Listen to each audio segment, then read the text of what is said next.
আসসালামু আলাইকুম আরহামতুল্লাহি ও বারাকাতুহু। বর্তমান উমাইয়া রাজবংশের বীজের ও সমর্থনের কিছু আলেম ওলামায় আছেন, তেনারা কোরআন বহির্ভূত অনেক কথা বলে থাকে। আর বর্তমান যেনারা সুন্নি হোসাইনি মুসলমান, তেনারা কোরআনটাকে আগে সম্মান দেয়।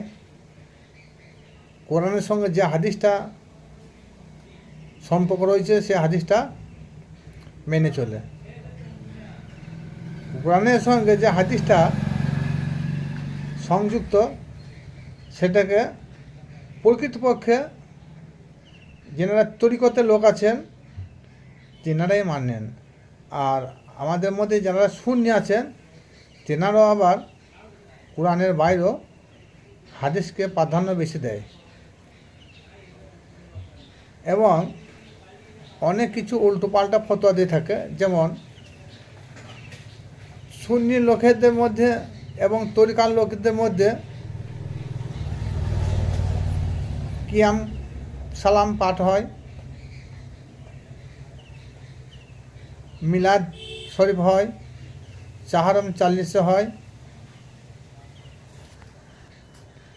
ঈদে মিলাদুন্নবী হয়, উরস মুবারক হয়, মাজার জিয়ারত হয় এবং জ্ঞানী গুণী লোকদের তাজিমে সিদ্ধা করাও হয়। এইসবগুলোকে বর্তমান যেনারা ওই যে বললাম উমাইয়া রাজবংশের বীজের ও সমর্থনে কিছু আলেম রয়েছে, এনারা শিরকে ফতোয়া দেয়। যেনারা শিরকে ফতোয়া দেন তাদের উদ্দেশ্যে বলতে চাই, আপনারা যে মসজিদে ইমামতি করছেন,